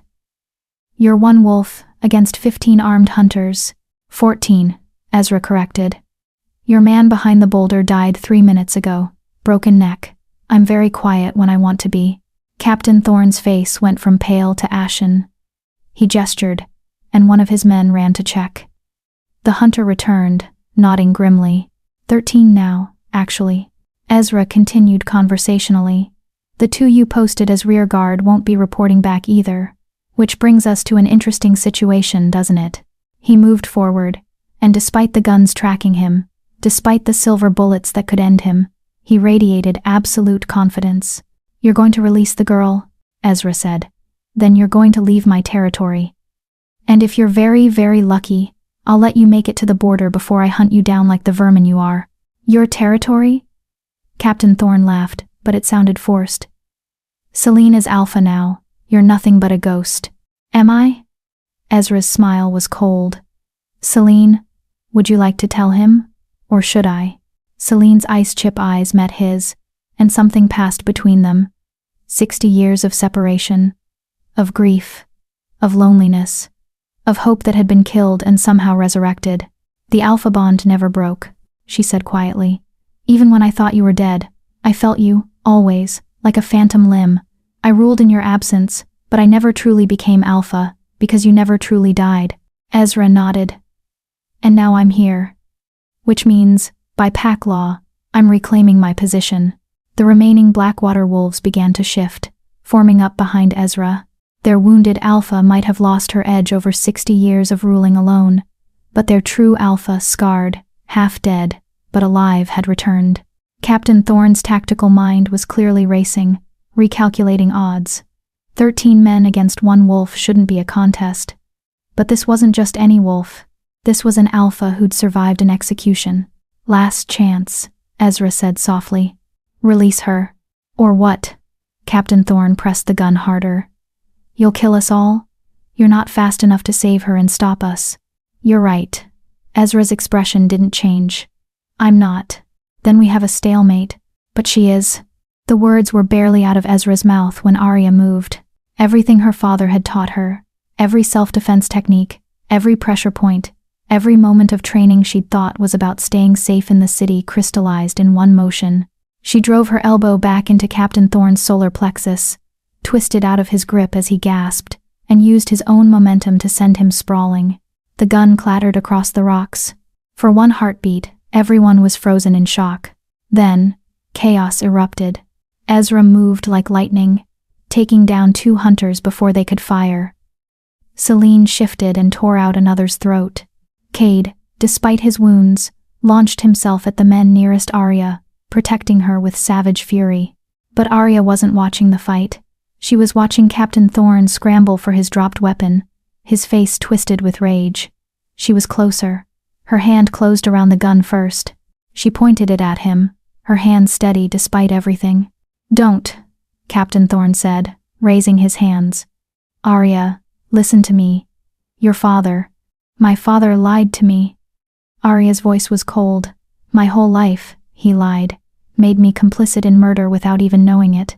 Every tracking skill he taught me, every lesson about reading the forest, it was all so I could help him kill innocent people. They're not people." Captain Thorne spat. "They're animals. They're more human than you are." Arya's finger tightened on the trigger. "Cade would have died to save me." Celine offered to sacrifice herself for strangers. Riker drew hunters away, knowing he'd be captured. "What have you done?" "Except lie and murder." Captain Thorne's expression shifted, became calculating. "Your father will never forgive you if you kill me. We've been partners for 20 years. We're friends. Then my father is someone I don't want to know." The gunshot echoed across the arena. But Arya hadn't pulled the trigger. Captain Thorne looked down at the blood spreading across his chest, confused. Then he toppled forward, dead before he hit the ground. Behind where he'd stood, Ash lowered a smoking rifle he'd taken from one of the fallen hunters. "He talked too much," Ash said quietly. Then he collapsed, his leg wound, finally taking its toll. The remaining hunters, seeing their leader dead and facing multiple enraged shifters, broke and ran. Ezra let them go for now. Silence fell over the arena, broken only by ragged breathing and the moans of the wounded. Arya dropped the gun and ran to Cade, who caught her despite his injuries. They held each other, and the mate bond sang with relief and love, and the simple joy of being alive. "I'm sorry," Arya whispered against his chest. "I'm so sorry about my father." "You're not your father." Cade's voice was firm. You're not responsible for his choices any more than I'm responsible for the wolves who turn rogue and kill innocent people. You're you. And you're mine. If you'll still have me. Always, Arya breathed. Ezra approached them, Selene at his side. Up close, his scars were even more terrible. But his storm-gray eyes were kind. Thank you, Cade said. For saving us. Thank the girl, Ezra replied. She's the one who disarmed him. Impressive work, by the way. Your father may be a monster, but he trained you well. Arya flinched, and Cade's arms tightened around her. We need to talk, Ezra continued, his expression growing serious. About what happens next, because the hunters know about this place now. More will come. And Daniel Thorne. He paused. He'll come for his daughter, and his revenge. The words settled over them like a shroud. Arya had escaped one threat, only to face something worse. A father who'd lied to her for 23 years. A father who was one of the greatest shifter hunters alive. A father who would see her bond to Cade as the ultimate betrayal. Let him come, Arya said, surprising herself with the steel in her voice. I'm not running anymore. I'm not hiding who I am or who I love. Cade looked at her with such fierce pride that her heart ached. Then we stand together, he said. All of us, Riker added, limping over with several Blackwater wolves supporting him. Pack protects pack, even honorary members. Selene and Ezra exchanged glances. Some silent communication passed between them. The Blackwater pack will grant you sanctuary, Ezra announced. All three of you, and the girl who carries hunter blood but chose wolves over her own kind. Thank you, Ash said, finally accepting medical attention from one of Selene's pack healers. Ezra's expression grew distant. Don't thank me yet. This is only the beginning. Daniel Thorne won't stop until he's recovered his daughter or buried her, and the Hunters' Coalition won't forgive this massacre. He looked at each of them in turn. A war is coming. The only question is whether you'll be ready when it arrives. The sun had fully risen now, bathing the blood-soaked arena in golden light. Arya stood in Cade's arms, surrounded by wolves and death, and the promise of future violence. And for the first time in her life, she felt like she was exactly where she belonged. Chapter 9. The Bond Completed. The Blackwater Pack's main den was hidden deep in the mountain, a network of caves that had been carved and expanded over centuries into something resembling an underground village. Torches lined the walls, casting dancing shadows across stone corridors. The air smelled of earth and smoke, and the wild musk of wolves. Arya sat in a small room that served as a makeshift infirmary, while a pack healer named Marina cleaned and dressed her wounds. The older woman worked with efficient gentleness, her silver-streaked hair pulled back in a practical braid. You're lucky, Marina said, wrapping Arya's ankle in fresh bandages. Another day on that sprain and you might have done permanent damage. I don't feel lucky. Arya winced as Marina tightened the wrap. People died today because of me. People died because hunters are bastards. Marina's tone was matter-of-fact. Don't take responsibility for other people's evil, girl. That way lies madness. In the corner, Ash sat on another bed, while a different healer extracted the bullet from his leg. He didn't make a sound, but his silver eyes were tight with pain. How's Riker? Arya asked. Alive. Ash gritted his teeth as the healer probed deeper. Silver poisoning is slow, but he's strong. He'll survive. And Cade? Being tended by Ezra himself. Marina finished with Arya's ankle and moved to check the gash on her forehead. The Alpha wants to speak with him. About the mate bond, I expect. Arya's stomach twisted. Is there a problem with it? Marina and Ash exchanged glances. Not a problem, exactly, Ash said carefully. But the bond isn't complete yet. You've acknowledged it, felt it, but it hasn't been sealed. Sealed how? Marina's expression was kind but serious. Through the marking ritual, Cade's wolf needs to claim you formally. And you need to accept that claim, knowing what it means. What does it mean?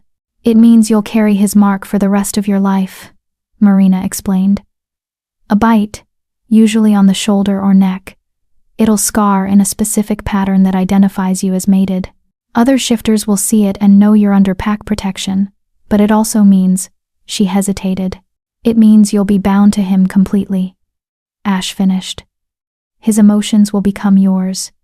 His pain, his joy, his lifespan." He met her eyes. "Mates who complete the bond live and die together, Arya. If one dies, the other usually follows within hours. Days. If they're strong." The weight of those words settled over Arya like a heavy blanket. "So, if Cade dies in this war that's coming," she whispered. "You die with him," Ash confirmed. "That's the cost of the mate bond. That's why it's not just love, it's forever." Arya sat quietly, processing. She'd thought she understood what choosing Cade meant. But this was different. This wasn't just choosing to be with him, it was choosing to tie her life to his so completely that she'd have no existence without him. Can I think about it?" she asked. "Of course." Marina patted her hand. "The bond can exist uncompleted for years if needed. But know this, every day you wait is a day Cade's wolf suffers. The need to claim, to mark, to complete. It's primal. Fighting it takes enormous willpower. And if I decide not to complete it?" The silence that followed was answer enough. "The bond would break," Ash said quietly. "Not cleanly, not easily, but it would break, and Cade would." He stopped, searching for words. He'd survive, technically, but he'd be broken in ways that never heal. Arya closed her eyes. Another impossible choice. Complete the bond and tie her life to a man she'd known for less than 2 days, or break it and destroy him. "I want to see him," she said. Marina nodded. "He's in the Alpha's chamber. I'll take you there." The Alpha's chamber was the largest cave in the complex, with a ceiling that soared 30 feet overhead. Crystals embedded in the rock caught the torchlight and scattered it like stars. At the center stood Ezra and Selene, and between them, Cade. He'd been cleaned up, his wounds dressed, and wore fresh clothes that someone from the pack had provided. But his amber eyes were haunted, and when he saw Arya, the relief and longing in his expression made her chest ache. Arya. Her name was a prayer on his lips. "I'll leave you to talk," Marina said, retreating. Ezra studied Arya with those storm-gray eyes. "I understand," Marina explained the marking ritual. She did. "And?" Arya looked at Cade, then back at Ezra. "Is there a time limit for deciding?" "No formal limit," Selene said, speaking for the first time since they'd entered the den. "But the longer you wait, the harder it becomes for both of you. The bond will pull at you constantly. You'll feel phantom pain when separated. Sleep will be difficult, concentration nearly impossible. And if we complete it? Then you become pack," Ezra said simply. "Not just Cade's mate, but Blackwater Pack's responsibility. We protect our own unto death. Even though I'm human, even though my father is a hunter, especially because of those things." Ezra's scarred face was serious. "You chose us over your own blood. That kind of loyalty is rare, sacred. We don't abandon those who prove themselves worthy." Arya's throat tightened.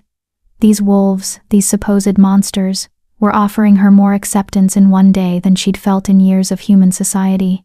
"Can I speak with Cade alone?" she asked. Ezra and Selene exchanged glances, then nodded. They left, closing the heavy wooden door behind them. Suddenly, Arya and Cade were alone for the first time since the crash. "I'm sorry," Cade said immediately. "I should never have." "Stop." Arya crossed to him, closing the distance. "Stop apologizing for things that aren't your fault. You didn't ask for this bond any more than I did, but I want it." His voice was raw. "God, Arya. I want it so badly it terrifies me. But I can't. I won't pressure you. If you need time, if you need space, if you need to walk away, what do you need?" Arya interrupted. Cade's amber eyes met hers, and in them, she saw everything. The loneliness, the hope, the desperate love, the fear of losing her. "I need you," he whispered. "I need you like I need air, but I need you willing. I need you choosing this. Not because the bond compels you, or because you feel guilty, or because you think you owe me. I need you to want this as much as I do." Arya reached up and cupped his scarred, beautiful face in her hands. "I crashed my car," she said softly. I got pulled from the wreckage by 3 wolves, who should have left me to die. I was carried through the forest and tended by strangers. I watched you fight for me, bleed for me, offer to sacrifice your own happiness for my freedom." She smiled, feeling tears track down her cheeks. "In 2 days, you've shown me more genuine care than some people show in a lifetime. So yes, Cade, I want this. I choose this. I choose you." The sound he made was half sob, half laugh. "You're sure?" "I'm terrified," Arya admitted, "but I'm sure." Cade pulled her close, and the mate bond flared between them like lightning. "The marking ritual," he said against her hair. "It'll hurt. Not badly, but I know." Arya tilted her head, exposing her neck. Marina explained. "Arya." Cade's voice was strangled. "If you do this, there's no going back. We'll be bound completely, forever." "Good." Arya's voice was steady. "I'm done running from destiny, from fate, from whatever this is between us. Mark me, Cade. Make me yours." His eyes bled to gold wolf eyes, and she felt his control fracturing. "Here?" he asked hoarsely. "Now?" "Here, now." Arya's heart hammered, but her resolve was iron. "Before I lose my courage." Cade's hands framed her face, and he kissed her tender and desperate and full of 2 centuries of waiting.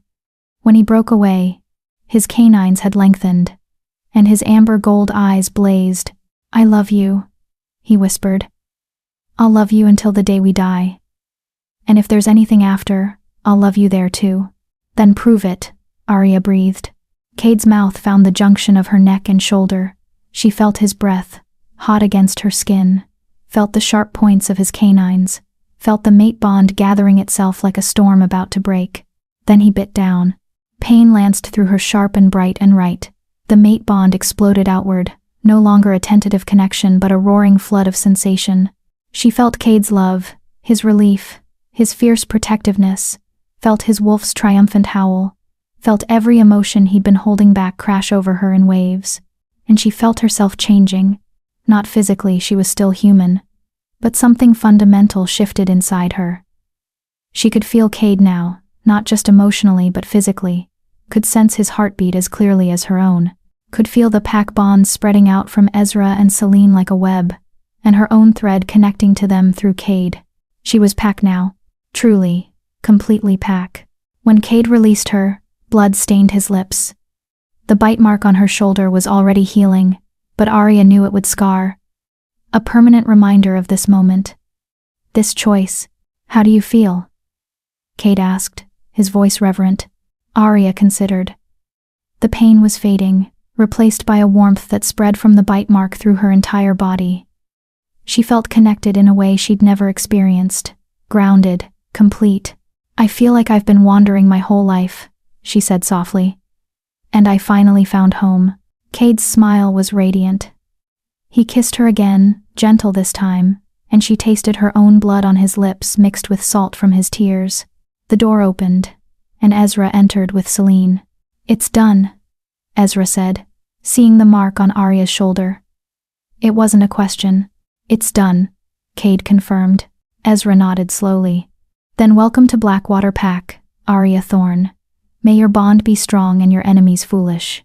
Celine moved closer, studying the mark with a healer's eye. "It's clean. It'll scar beautifully." Her ice chip eyes softened slightly. "You chose well, girl.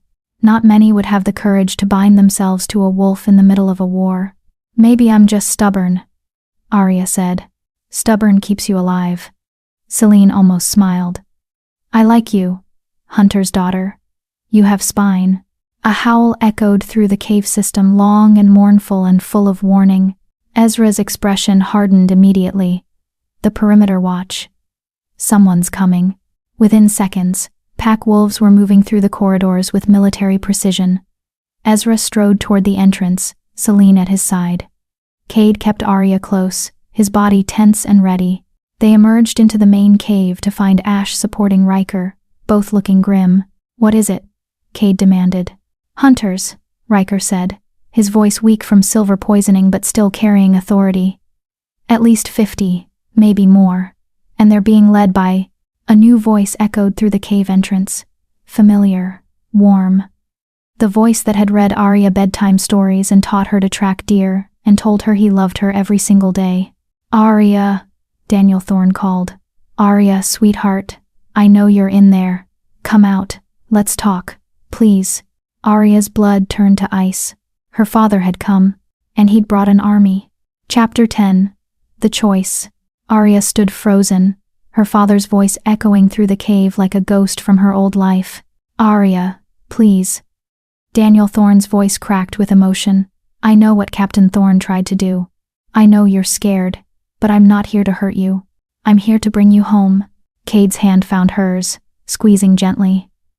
Through the mate bond, she felt his uncertainty, his protectiveness, his willingness to fight or flee whatever she needed. "What do you want to do?"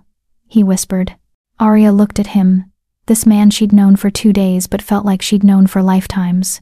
Then she looked at Ezra and Celine, at Ash and Riker, at the Blackwater wolves who'd accepted her as pack despite her blood. "I want to talk to him," she said quietly. "Alone?" "Absolutely not." Cade's voice was sharp.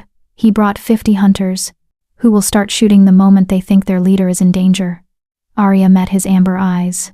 "I need to end this before more people die, before my father does something he can't take back." "She's right," Ezra said grimly. "If we engage 50 hunters in these caves, we'll be slaughtered. The tunnels amplify gunfire, and silver bullets don't miss in close quarters." Celine's ice chip eyes studied Arya. "You think you can convince him to leave peacefully?" "I don't know." Arya touched the fresh mark on her shoulder, feeling the ridged scar beneath her fingertips. "But I have to try." "Then I'm coming with you," Cade said firmly. "No." Arya turned to him, placing both hands on his chest. "He needs to see me alone. He needs to know I made this choice freely. If you're there, he'll think you're controlling me, compelling me somehow. Please, Cade, trust me." Through the bond, she felt his wolf howling in protest, every instinct screaming to protect its mate. But slowly, agonizingly, he nodded. 5 minutes, he said hoarsely. "If you're not back in 5 minutes, I'm coming for you. Army or no army." Arya kissed him once, fiercely, then turned and walked toward the cave entrance. The morning sun was blinding after the torchlit caves. Arya emerged onto the rocky plateau and saw them dozens of hunters in tactical gear, weapons raised, forming a perimeter around the cave entrance. And at the center stood her father. Daniel Thorne looked older than she remembered. His sandy hair had more gray, his face more lines, but his eyes, warm brown eyes that had comforted her through nightmares and celebrated her victories, were the same. "Arya." Her name was a sob of relief. He took a step forward, and immediately 10 guns swiveled to track his movement. "Don't shoot," he barked at his men. "Stand down." The hunters lowered their weapons slightly, but their tension was palpable. "Hi, Dad," Arya said quietly. Daniel's eyes swept over her, cataloging injuries with a practiced gaze. Then they landed on the mark at her neck, and his face went pale. "No," he whispered. "Please tell me you didn't." "I did." Arya's voice was steady. "I completed the mate bond. I'm pack now. Blackwater pack." Daniel staggered as if she'd struck him. "Arya, you don't understand what you've done. That mark, it's not love. It's not a choice. It's a compulsion. They've brainwashed you, made you think." "No one brainwashed me." Arya moved closer, maintaining eye contact. "Cade gave me every opportunity to leave. He offered to let Celine erase my memories. He was willing to break the bond and live with the pain if it meant I could be free." "Does that sound like someone who's controlling me?" "They told you what you wanted to hear," Daniel insisted. "Arya, I've studied these creatures for 20 years. I know how they manipulate, like you manipulated me." The words came out sharper than intended. 23 years of lies, Dad.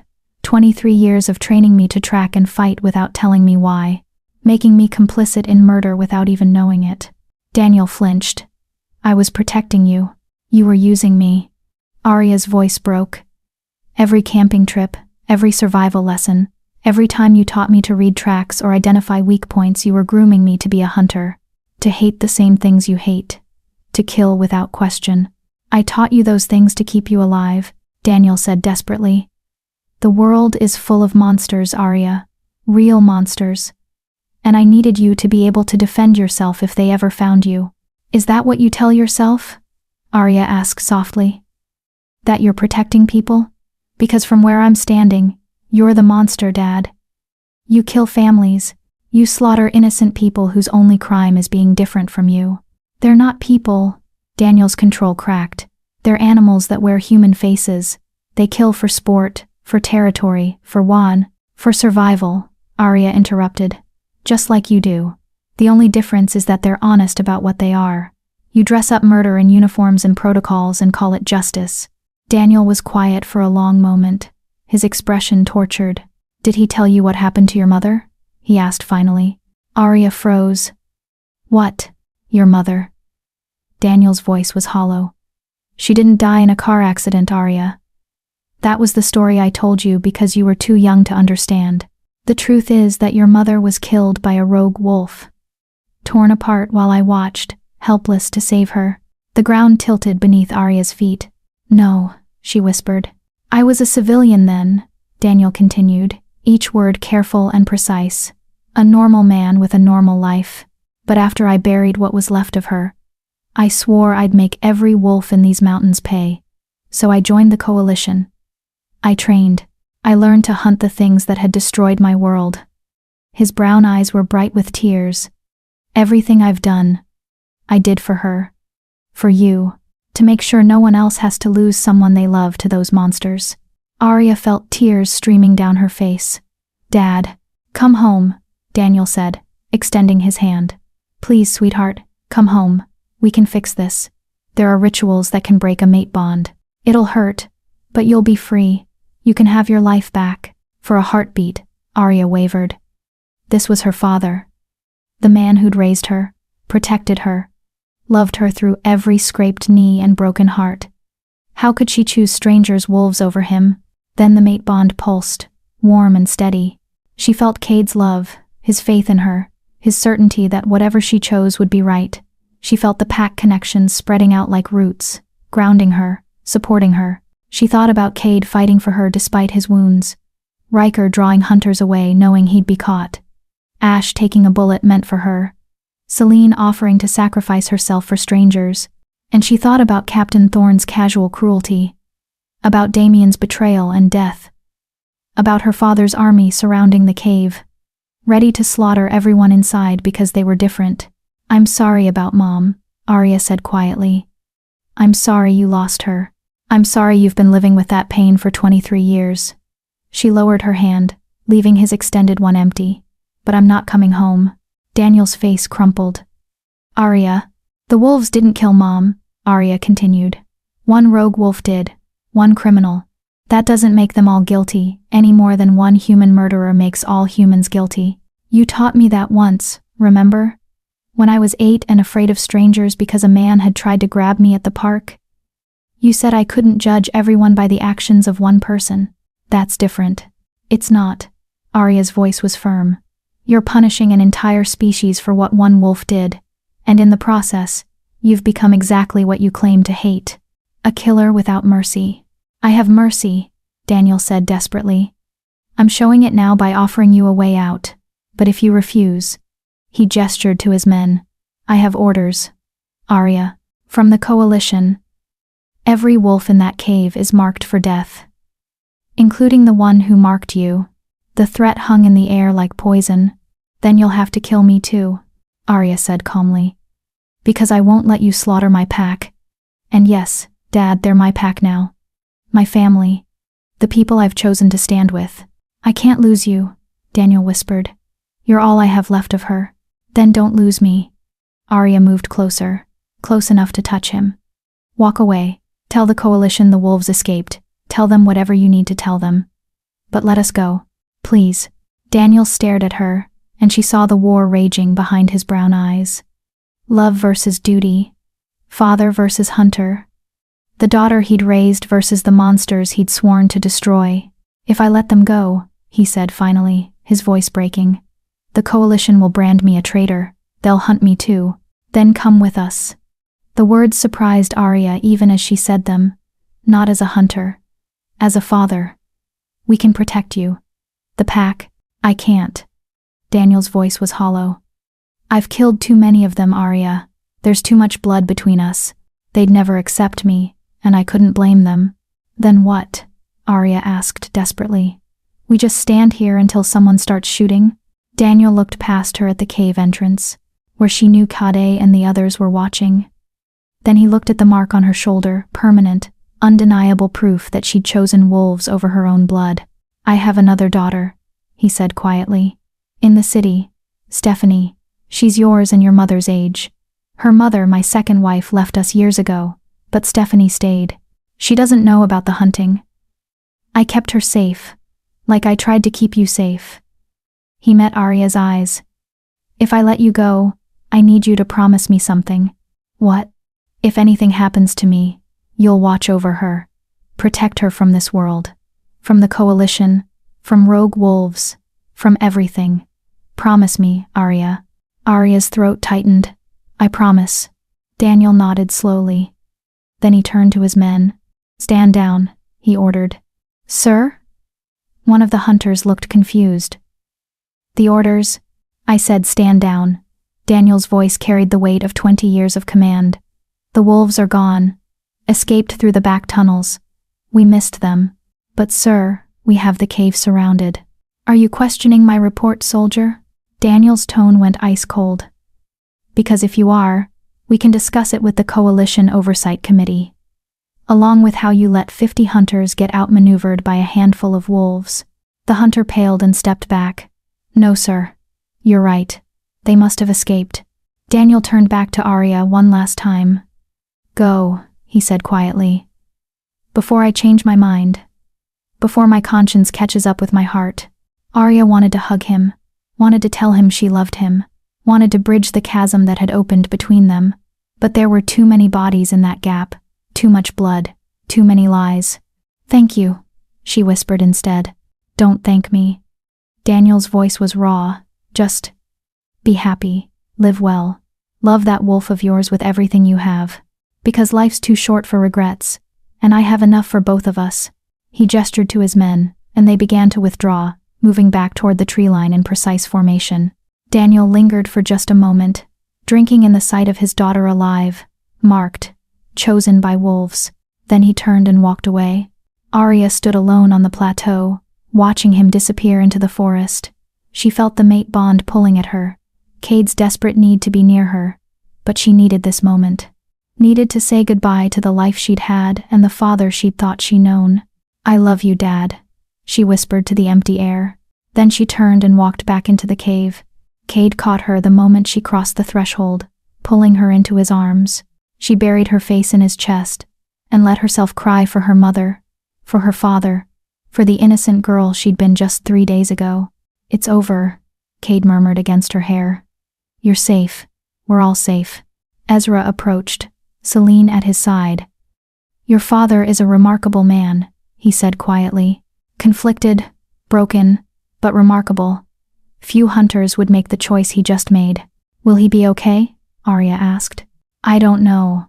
Ezra's scarred face was somber. But he gave you something precious, a chance. Don't waste it. Arya nodded, wiping her tears. Around her, the Blackwater pack was gathering Ash and Riker, Marina and the other healers, warriors and elders and young pups who watched her with curious eyes. These were her people now. Her family. Celine stepped forward. The pack accepts you, Arya Thorne. Not just as Cade's mate, but as one of us. You've proven your loyalty, your courage, and your strength. Welcome home. The pack howled a sound that started low and built to a crescendo that shook the cave walls. Arya felt it through the mate bond, through the pack bonds, through every cell of her body. She was home. 3 months later, Arya sat on a cliff overlooking the valley, watching the sunset paint the mountains in shades of gold and crimson. The autumn air was crisp, promising snow in the weeks to come. Cade emerged from the forest behind her, carrying firewood for their camp. In 3 months, he'd taught her to hunt, to track, to read the forest like a second language. She'd trained with the pack warriors, learning to defend herself properly this time, not against some nebulous threat, but against the real dangers of their world. You're thinking too hard, Cade said, settling beside her. I can feel it through the bond. Arya leaned into him, savoring his warmth. I got a letter today, from my sister, Stephanie. Cade tensed. And she wants to meet me. Says our father told her everything before Arya's voice caught, before the coalition executed him for treason. Cade pulled her closer. I'm sorry. Me too. Arya blinked back tears. But he kept his promise. He protected her, told her where to find me if she ever needed help. And now. She pulled out the letter, reading the last lines again. I don't understand what you are now, or what our father became, but you're my sister, and I need family. Please write back. Will you? Cade asked. Arya looked out at the mountains, at the pack's territory spreading out before them. In the valley below, she could see wolves running training exercises, hunting parties, simple joy in movement. Yes, she decided. Family is family, even the complicated kind. Cade kissed her temple. You're going to be an amazing big sister. I learned from the best. Arya smiled, thinking of Ash and Riker, of Selene and Ezra, of the entire pack that had adopted her as one of their own. As night fell, and the first stars appeared, Arya thought about her journey.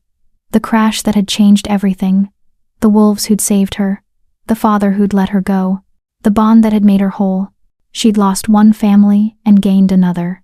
She'd discovered truths that shattered her world and rebuilt it into something stronger. She'd learned that monsters weren't defined by species, but by choices. And she'd learned that hope, the thing that could destroy you, could also save you. If you were brave enough to hold on.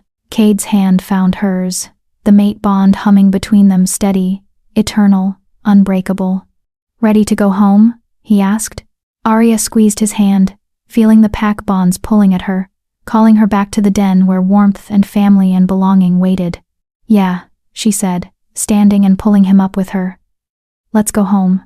And together, wolf and hunter's daughter, two souls bound by fate and choice and love, they ran into the gathering darkness, toward the future they'd fought so hard to claim. Thank you for watching. See you in the comments section.